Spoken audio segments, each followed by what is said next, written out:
Assalamualaikum warahmatullahi wabarakatuh. Bismillahirrahmanirrahim. Ashhadu an la ilaha illallah wa ashhadu anna Muhammadur Rasulullah. Allahumma sholli ala sayyidina Muhammad wa ala ali sayyidina Muhammad. Rabbi shrah li sadri wa yassir li amri wahlul 'uqdatam min lisani yafqahu qawli. Amin. Hakikat insan. Apakah hakikat insan itu? Hakikat insan itu adalah Abdullah, hamba Allah. Maka kita koreksi masing-masing hati kita dahulu. Apakah selama ini kita sebagai hamba Allah ataukah kita menjadi Allah? Bila kita menjadi hamba Allah, wakilullah, khalifatullah, maka kita tak akan menjadi Allah. Kita akan menjadi Abdullah, hamba yang mengabdi kepada Allah. Coba koreksi hati kita masing-masing. Sementara selama ini hati kita yang wujud adalah diri manusia kita. Sedangkan Allah kita gaibkan, kita tiadakan di hati kita. Nah, selama ini kitalah yang merasa bersifat wujud. Selama ini kitalah yang merasa bersifat hidup. Selama ini kitalah yang bersifat kuasa. Selama ini kitalah yang bersifat punya kehendak, upaya, dan kerentek. Selama ini kita merasa mempunyai sifat mendengar, melihat, berkalam, dan berilmu. Padahal seluruhnya adalah sifatnya Allah, wujudullah, hayatullah. Akan tetapi selama ini seluruh sifat-sifat Allah sudah kita akui sebagai sifat diri manusia kita di hati kita selama ini. Nah, berarti posisi kita selama ini kan menjadi Allah daripada menjadi hamba. Bila kita menjadi hamba, tentunya kita bersifat kebalikan dari sifat-sifatnya Allah.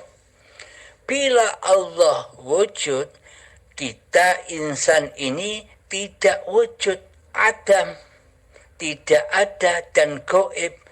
Bila Allah hidup, maka insan ini kembali kepada hakikat diri sejatinya yang mati. Inilah yang dimaksud insan. Insan yang kembali kepada hakikat diri sejati insannya. Yakni apa? Di seluruh sifat muhalnya itulah, di seluruh sifat muhal bagi Allah itulah sifat wajib bagi manusia yang wajib kita terapkan di dalam hati kita bila kita disebut insan yang mengabdi kepada Allah, yakni Abdullah. Akan tetapi selama ini pasti hawa nafsu kita tidak rela, hawa nafsu kita tidak ridho bila kita ditiadakan. Karena sesungguhnya iblis dan setan itu selamanya tidak akan rela dan ridho bersujud kepada Adam. Jadi makna Adam di sini bukan makna sosok manusia Nabi Adamnya dan bersujud seperti sujudnya di waktu sholat. Bukan itu maksudnya. Itu kan secara syariat ya. Akan tetapi makna hakikatnya adalah bahwa iblis dan setan itu selamanya tidak akan rela dan ridho bila disebut tidak ada. Adam kan artinya tidak ada. Jadi selamanya iblis dan setan itu ora ridho, ora rela bila dia iblis dan setan itu ditiadakan, digoibkan. Nah, kata Allah bahwa iblis dan setan itu adalah musuh-musuhmu yang nyata. Akan tetapi mayoritas para ulama, mayoritas para kiai, mayoritas para ustadz menganggap bahwa iblis dan setan itu gaib.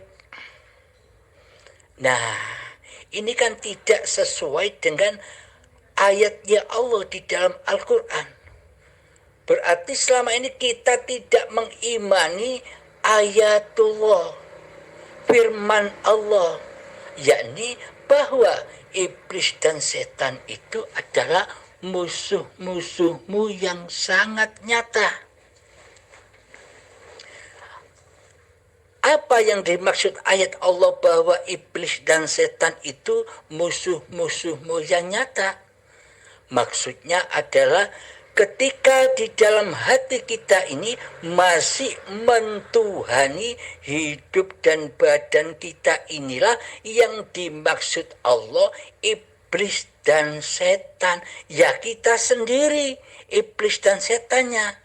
Ketika kedudukan posisi kita sebagai Allah yang merasa wujud, yang merasa hidup, yang merasa berkuasa, yang merasa berilmu, yang merasa punya kehendak, daya upaya dan ikhtiar sendiri di dalam hidup dan badan ini. Inilah yang dimaksud setan. Karena apa? Karena setan, iblis, hawa nafsu ini ingin selalu menjadi Tuhan. Maka dirampasnya lah semua sifat-sifatnya Allah sebagai sifat dirinya. Inilah yang dimaksud manusia selama ini selalu menjadi Allah, tetapi manusianya tidak terasa, tetapi manusianya tidak menyadarinya, karena selama ini manusianya tidak bertuhan di hatinya, kecuali mentuhani dirinya sendiri. Ibaratkan seperti wayang yang sudah mengakui bahwa dirinya bisa mendalangi kewayangannya sendiri tanpa seorang dalang. Pada intinya kita selama ini hidup dan badan ini seolah-olah kitalah yang mentuhaninya, yang menguasainya. Kita tidak perlu Allah karena kita tidak kenal Allah. Karena itulah hati kita selama ini belum bertuhan, alias ateis. Karena apa? Karena selama ini hati kita tidak bertuhankan Allah. Coba kita ilustrasikan. Ketika kita bangun tidur pagi hari, kita yang merasa bangun tidur, badan kita yang merasa kuasa bangun tidur. Kita berdiri, kaki kita yang merasa kuat berdiri. Kita berjalan, kaki kita yang merasa kuat berjalan. Kita selama ini hanya menyaksikan badan-badan ciptaan Allah ini. Kita selama ini luput dari siapakah di balik badan ini. Nah, kita ketahui sesungguhnya zat yang bernama Allah itu adalah Allahu la ilaha illa huwal hayyul qayyum. Allah, tiada Tuhan yang berhak disembah kecuali dialah hidup yang kekal, yang menghidupi seluruh manusia, yang menghidupi seluruh makhluknya.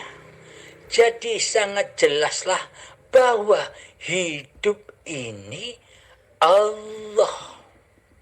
Selagi kita masih mengakui bahwa hidup ini hidup manusia kita, maka selamanya kita tak akan pernah bisa mengabdi kepada Allah. Karena selama ini kitalah yang menjadi Allah.